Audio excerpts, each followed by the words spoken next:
everyone. Welcome back or welcome to the Humbling Reality Podcast. I'm one of your hosts, Meredith. And I'm Haley. And this episode is part 2 to the melting pot theory that we started talking about in the most previous episode, part 1. So if you haven't heard or you haven't listened to part 1 yet, check that out now. And we hope you guys enjoy part 2. I guess I'm just curious to know like what their response would be to us being like, it only works in theory. It is not working in practice. You know what I mean? They'd be like, it works like 90% of the time. And I'd be like, you are failing the 90% of the kids who it's quote unquote working for. You're failing 100% of them if you're not giving any of the students equitable opportunities. But yeah, I digress. I try to digress. I will say this based on like my experience going to school. I always did my best. Like I was a try hard or whatever. Especially I was a try hard way more like middle school to early high school than I was like after I got into college. But which is so interesting. I'm the opposite, I think. Oh, I mean like the end of that school year. Yeah, no, I was like cruising, and then when senior year hit, I was like, ooh, I like this stuff. And then college, I was like, yeah, I really like this stuff. I like education. I loved college. I definitely tried hard in college. Just the end of senior year, I was like, honestly, want to go. Yeah, fair. Continue what you're saying. Yeah. But yeah, so I think a lot of like teachers and administrators, you know, so the unfortunate reality is that a lot of the students of color, mainly the Black students, they were, I don't know if teachers and administrators understand like that everyone could see the way that they othered certain children as like, oh, we don't have much hope for you. And a lot of it was based on like, I would say like stereotypes, because I'd be like, these kids are smart. Like, I don't know what your problem is, but like these kids are intelligent. Like y'all just don't really put in any time to like really understand them. You just think like they're troublemakers. And a lot of that actually just comes with like how they act outside of class, or like how you see them in the hallway, or like if you deem them to be like loud or disruptive. And it's like, or maybe they're just like excited, whatever. I think you're going into two important areas that I want to talk about. I think it also brings up the idea, or the personal opinion I have, that the teacher prep programs are not good enough. Are there teacher prep programs? Yeah, like for like UMass was my teacher prep program. Like but education program. Okay. So the thing with our charter school is you didn't need to have a teaching license. I was gonna say. Yeah. Yep. Listen, I'm not even knocking the teachers. Like, I really think it's a top-down situation always. Well, I think also with the curriculum that they used, it was a lot of direct instruction. So it was do this, don't ask questions. The kids who asked questions, or the kids who didn't do it, have bad behaviors. And I think that's where it comes in, where they need better teacher prep programs. They need to learn how to manage those behaviors so that they can get the kids to do the work if they need to do it a different way. But no. At this charter school, you have to do it their way or you're out. Yeah. You're out for good, too. Like, you don't get many chances. Yeah. The second they're underperforming, it's like, sorry. You should start, we're just going to find other ways to get you out kind of thing. They just don't take you seriously. And I was like... No, I agree. And I think that's a great point. I'm glad you said that, because I think that still... Also has to do with like the sameness. Like, they want everyone to be a straight A, like, stellar student. And I'm like, it would... you could maybe do it if you taught differently. Like, I think of certain teachers that actually like cultivated really great environments and everyone actually wanted to work. And then there were teachers that like belittled you low-key, or would kind of like poke fun with other students like at you. And it's like, bro, respectfully, like, why would you think any student, especially if you like made certain jokes or whatever, if you're like, put your hand down, like, I know you don't know the answer. It's like, bro, come again. Oh my God. See, I have the issue of cold calling where I'm like, hey, Haley, do you know it? You want to answer? Yeah, I also have a problem with I mean, there's just many issues. Like, there should be, I don't even think half the material that we were learning was like very useful in general. And certain, well, that's a problem with the education system, so like can't blame them fully. But we'll do that next time. But I mean, there's many problems within all aspects of like how you teach when your main goal is to get certain people to like a certain test score, a certain grade, and to all be and kind of like act the same. Like, we're not robots. Like, we all have different experiences. We all come from different walks of life. We all go home to different home lives. Right. We come here to learn. I don't know if they think it was supposed to be like, I actually have no idea what they thought, but like, this is not, sometimes for people, it was maybe like an escape from their home life or something, only for you, like, what if you're, like, I don't know, imagine how triggering it could have been for some kids who were like, you come into school and they're like, why do you never have your shirt tucked in? Meanwhile, at home, like, they always get belittled for like not doing little things, and it like just re-triggers like half your trauma. And it's like, bro, is that serious? Mind you, we did not have access to guidance counselors or school psychologists. Like, you had to go to dangerous extremes to get their attention. It's disgusting. That's the nicest thing I can say about it. I will simply say, I did not realize other schools this had is so bad. Like, guidance counselors until I was way too far in school to understand what a guidance counselor could be useful for. I would watch shows and I'd be like, oh, look at that fancy schmancy school. Yeah. Now, all the while, our school was like, we don't have the budget. I was like, honestly, find it. Yeah.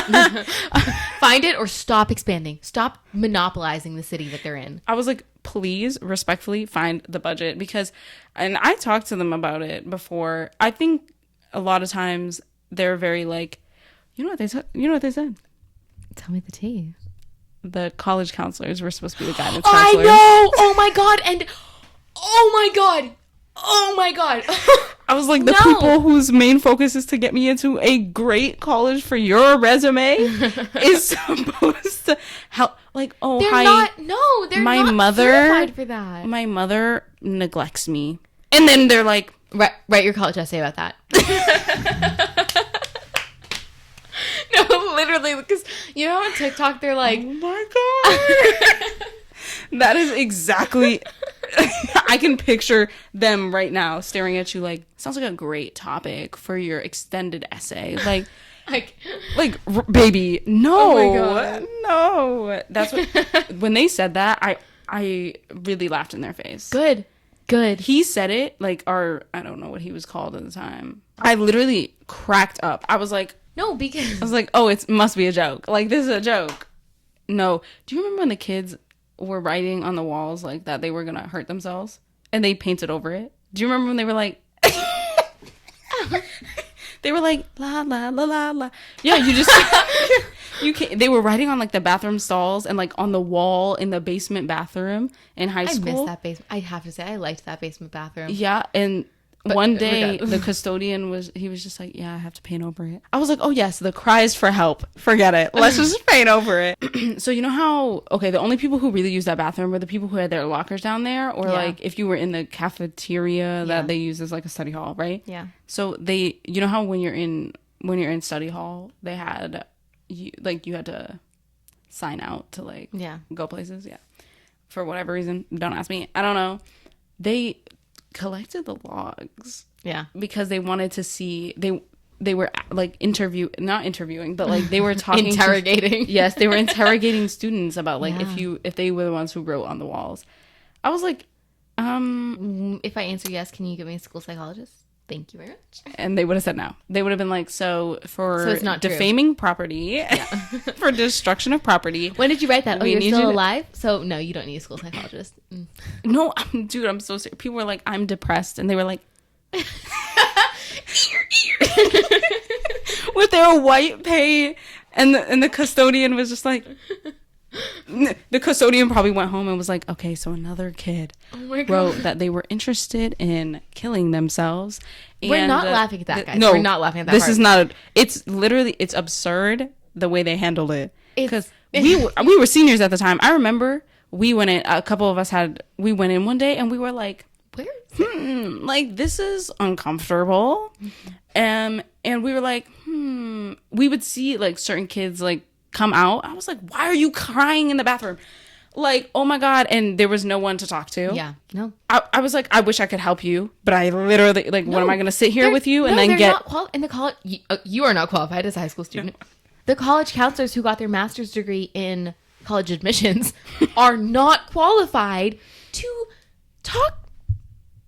They are not qualified to help students, to be the support that they need. It drives me insane. Like the fact, the school I'm at now, my classroom is right around the corner from the adjustment counselor. That's what they call them. I want to roll a red carpet anytime they are walking to lunch. They're running after a child. I'm like, please let me wash the floor. Like, let me do something for you. They're so helpful. So helpful. These kids are actually getting what they need to succeed. Cope. Yeah, to get through like real life. That's the problem with like school. That's the problem. Honestly, that's a problem with the whole melting pot thing. We're not the same. And then when you come to school and you want everyone to be the same, but they're not being the same, the least you can do is get counselors that can maybe work them through some of the problems that they're going with at home, so they don't have to take it into school where you want them to be the same, where they can't be the same because of things that happen at home. And it's just like a whole circle. Like it's a circle, it's a cycle of just like bad decisions, bad moments where there's literally nothing you can do because it's like, what are you gonna, I mean, okay, if it was a boarding school and like we all, like everyone was quite literally like, I guess if you pay, if you have boarding schools where everyone like has to pay, hey, like you can do whatever you want because, you know, everyone's in that tax bracket.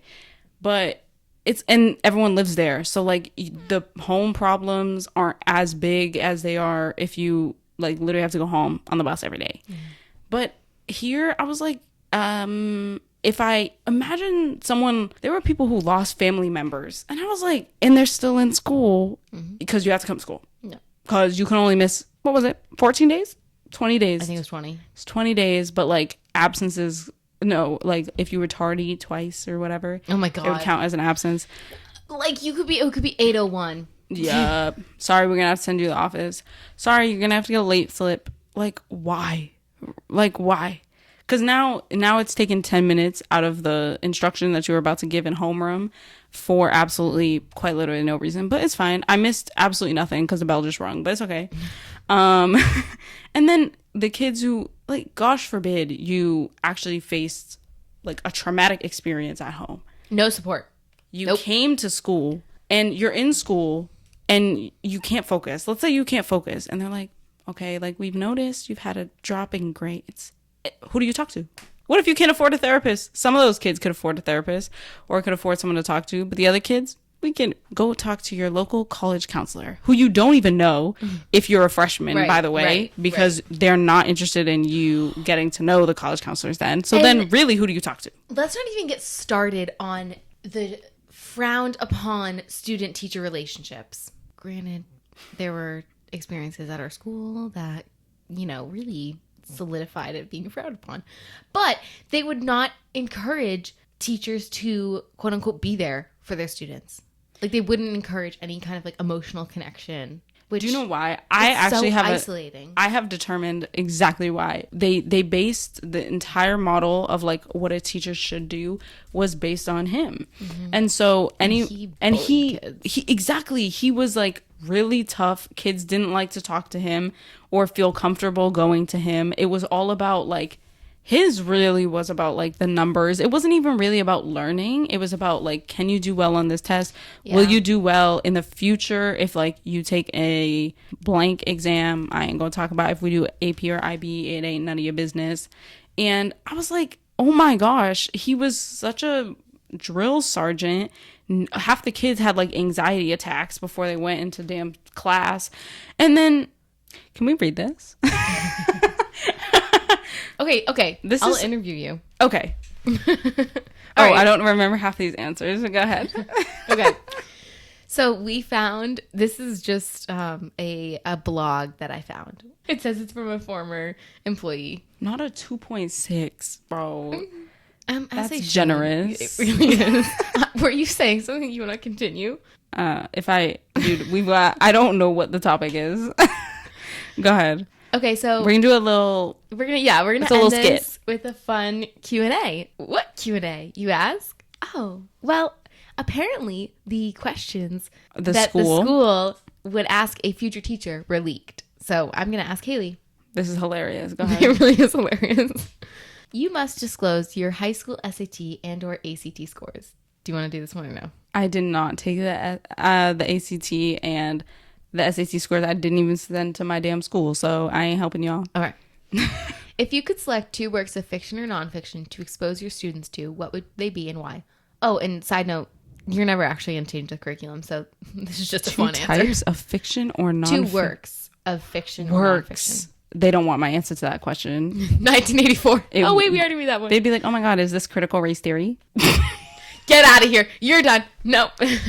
So, all right, answer for the fans. Answer for the fans. I'd be like 1984. Which we already read, though. Okay. They want new works? God forbid. Oh, no, I'm just saying. Oh, okay. Working Toward Whiteness by David Rodiger. I very much recommend. It's nonfiction. Sorry. Okay, fiction. Well, he said 2 works of fiction / nonfiction. Oh, I can pick 2 nonfiction? Yeah. Oh my God. Let me think about it. Okay. There's a lot of books. Actually, Minjin Lee's Pachinko. Period. Okay. State whether you strongly agree, disagree, or strongly disagree about the following. God. Okay. A teacher is primarily a facilitator, refraining, if at all possible, from directing students and intervening in the natural learning process. Disagree. A teacher is primarily a deliverer of content, emphasizing lecture and discussion, and seen as the academic and structural leader of the classroom. Is there a neutral option? No. I mean, I think that's like very... Okay, they said emphasizing lecture and discussion. Those are 2 different entities. And also, discussion, we never discussed. So, I'm sorry. In theory, I would somewhat agree, but I also think there's way more to what makes like a respectable teacher for student development. So, somewhat agree, but for the sake of this school, disagree. Yes, agreed. Agreed with you, Haley. Because I think that, a teacher does deliver content. Oh, whatever. We're not going to get into my teaching. Yeah, like obviously you're a teacher. Like right, you have do deliver to, content, more. But and like you are seen as the academic leader of the classroom. Yes, the structural leader. Yes. But there's so, like you said, there's so much more to that. That's so like, does a teacher teach? Yes. Does a teacher create No, schedules? exactly. Yes. Like, do I think that is what should, in hindsight, be the case? Like, yeah, sure. But I also think that a lot of students can also teach you, like, when they ask you, when teachers ask, like, oh, is there anything I can do differently? Like, that's not included in that. No, but because it's lecturing and discussion. Yeah, sometimes, like, some students will be like, actually, could we have more discussions, less lecture? Like, I think that's adequate. Like, can you take criticism? Is that a question? No. No, it's not. Okay, never mind. Keep going. Not that I know of, at least. Ready for this one, Haley? No. Different students have different needs, requiring individually tailored lessons that change from class to class and year to year. Agree? Disagree? Strongly? I strongly agree. Oh, you failed. Because I can tell you right now, the teachers just read from a script. They do not. Oh my God, that's so interesting based on the conversation, the whole topic of this, because different students already, I don't know who decided that was allowed to pass the check of questions, because any sign of difference, they're like, eh. No. Well, no, that's why I'm saying if you answer that you agree, you're out. Because they don't see differences. But what's the point of the question then? To weed out people who are like actual humans? Okay, go ahead. This is a quote. I don't know if this is a question, but I'm going to read it. Effective classroom schooling has to be monocultural for the same reason the marketplace has to be, so that all can participate. What? You know what's funny? Like that, I feel like that's definitely something they said. It's a quote. Yeah. Okay. We're going on the agree spectrum still. Building rapport and relationships with students is a precursor to student achievement. Can you read it again? Building rapport and relationships with students is a precursor to student achievement. Agree. That's nice, but we don't have any time for you to build rapport, so good luck with that one, Haley. I'm just being the interviewer, and I'm like, This is how my interview is going. This is the grade I'm getting currently, a C-. Let's keep going. Citizenship and virtue can be taught as an academic, objective, and quantifiable subject. Citizenship and value? Virtue. Can be, I'm sorry, I can't even, can be taught as an academic, objective, and quantifiable subject. Oh my God, that's when in the morning, when we used to have... Character ed? Okay. No. I was going to say, I'm sorry. Disagree. Yes. I would say strongly disagree. So black and white. Because virtue to who? And who made who determined what words we had to learn the definition of and write about every single damn week in character ed? Your honesty. That's so the word of the week, the virtue of the week is honesty. Oh my God, and I'd be like, the student of the week. Do you remember that? It's whoever exhibited that virtue the most or whatever that week. I'd be like, how the hell do you know if anyone's being honest? I know. Tattling. It's not like anyone, like, okay, yes, certain students would be like, oh my, no, we were past dude, we did that up until 8th grade. And then we had civics. No, we had character ed in 9th grade, I think. It doesn't matter. Regardless, we were way too old to be discussing the definition of honesty and how one should lead by example. What were the other ones? I can't even remember the other ones, dude. Can't even remember. They were a bunch of bullcrap. But yeah, keep going with courage. Whatever. Courage. How do you even know a student showed that? Like, they would pull the students of the week out of their arguments. Who didn't get it yet? Yeah, they did that. Sure. Yeah, exactly. In order to the month. You got a pizza party. I literally look at the A-plan party. With like a half a slice of pizza. Hey, we gotta wrap this up. In order to be professionally fulfilled, I need to be the primary architect in my unit and lesson plans. Like, if I was answering this honestly, yes, I agree. I would. You're done. I would absolutely fail, but they basically just give you the curriculum. They tell you, you can have your say, but not really. I'm just going to read some of these quotes and then we can go ahead. Up. With knowledge doubling every 5 years, every 73 days by the year 2020, we can no longer attempt to anticipate further information requirements. Curriculum based on discrete disciplines emerged from a largely male and Western-oriented way of thinking. We must stop valuing right answers and learn how to behave when confronted with paradoxical and ambiguous situations. Doing so requires a shift from knowledge acquisition to valuing knowledge production. Process is the highest form of content. I strongly agree with this, but I don't know if this is a quote that they said, because if so, they are not delivering on it. I think that's what they think they do. If you're listening, you are epically failing. I'm happy to help you. Oh my God, my goal is for one of them to hear this. I actually kind of want like an email, Yes and no. I want an email acknowledgement. I mean, there's nothing they can do. Or they can be like, we didn't say that. Like, okay. This is entirely opinion, and this is just something we found, so it's on the internet. True. Collaboration and consistency is essential within a school. Do you agree, disagree strongly? Collaboration and consistency is essential. I agree, but I do not, we did not, was there collaboration, or was it simply like, we make the rules? Mm-hmm. Especially, even in classes, we'd work together, but it probably didn't work together as much as we could have. But then again, it was all individual based, so they didn't really care. Sorry, I was just reading this. Yes, I half listened, and yes. No, you're sorry. I mean, facts are facts. Facts are facts. I am most comfortable with experiential, project-based, student-centered learning.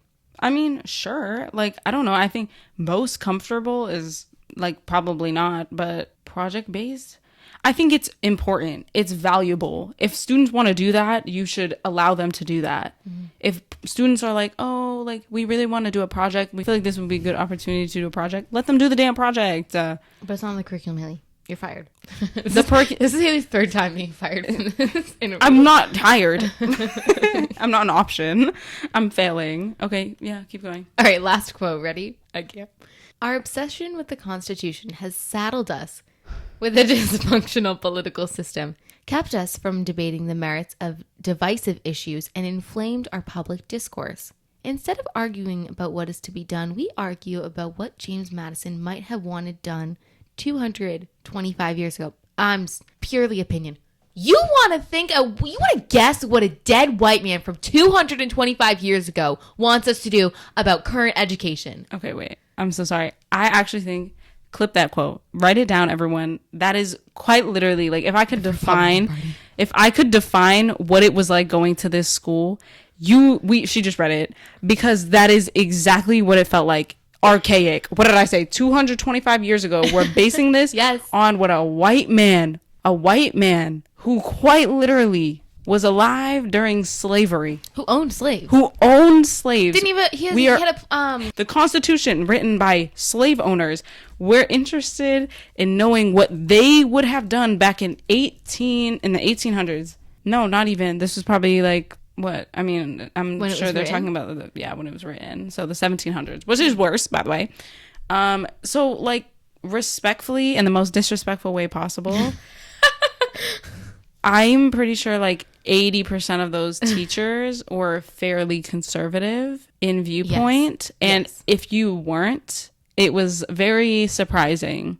And because of that, I think that I'm not saying, we don't have to make this about politics or nothing.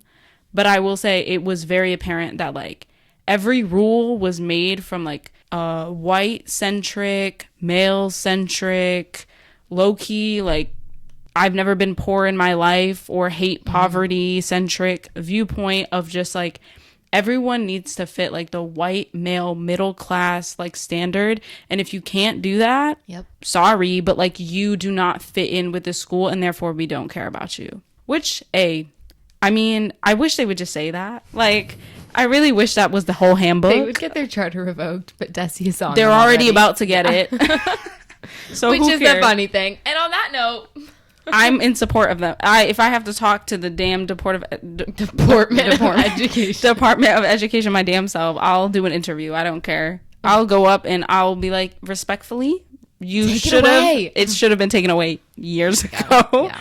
But yeah, that's okay. I don't even know how to end this. We started with talking about what a charter school is, what the melting pot theory is, and just our opinions on the melting pot theory and our experiences. Just sameness. And if it's, you know what? I feel like we can just talk about like archaic measures at the school because everything they do is archaic. So it fits the whole thing. Right. I think that ties in everything. Like the melting pot theory is just archaic in nature anyway. So welcome. I think maybe, I don't know other charter schools. Like we're not not a knock. One experience. But if all charter schools are like that or like that's their purpose, then I would just argue that they're all archaic. And I'm sure I don't think they're all like that. I don't. No, probably not. I hope. Because some of them are like STEM. Yes, the STEM. And they're like women in STEM, people of color in STEM. Let's educate them. Let's get them up there. Maybe not this school. Maybe it directly has to do with like. I think it's the school's charter. Oh my God, I forgot. The Constitution had to be hung up in every class. We had to recite the mission Declaration of Independence. What was the mission statement? The mission is to provide a world-class education. I can't recite it all, but it's oh my God, we were in a cult. Oh no. It just hit me. We were in a cult, but we got to leave the cult every single day at 3:30 and then come back at 8. And we also didn't get as many snow days as public schools. And we had to go longer. So 6th grade, I remember there was 10 kids in my 30-person class. And they refused to cancel. It was your 5th grade. Do you remember? No, I don't. We were both. Because for me, it was normal. Dude, the buses got into accidents where students couldn't come. There was like barely anyone on the bus anyway. Only some buses made it. Yeah. I was. I remember, but yeah, I'm not surprised. It was school was canceled for everywhere else for like the whole week. Yeah. But we went into school every single one of those days. The only time they canceled is if it was a state of emergency. A state of emergency. I can still recite that by heart, baby. Please, Mayor, make it a state of emergency. Oh my God, the way that we would be praying. Yeah. You remember public schools before like I would sleep with a spoon in my pillow or something. No, we didn't get any luck. Like you could hope, pray to whatever God you believed in. Nope. If we didn't get a foot. And it was already on the ground and was still snowing, we were going into school. If it snowed a foot the night before, they'd be like, you have time to clean out the car.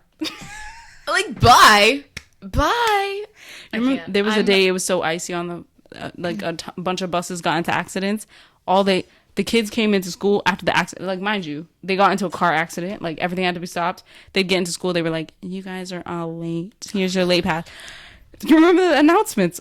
They would be like, okay, hold the late until whatever. Hold attendance until like 8:25, and it'd be because there'd be like 3 bus accidents. But then if you still got there after 8:25 because your bus was late, sucks. Yeah. You have there's like no time. Like it was like your bus gets there at 8:25. Attendance is held until 8:25. So you don't have time to go to your locker. You had to teleport. You had to teleport yeah. into your class. Like we look back at it now. This is not okay. Guys, we don't know how to end this episode. Yeah, I got nothing. Thank you for listening. Yeah. And we'll see you next week. Who knows what we'll talk about? Yeah. We may continue this. We may not. Surprise. We hope you have a great rest of your week. And yeah, in the meantime, don't bring your kids to this charter school. Thank you. That we've never named. Bye everyone.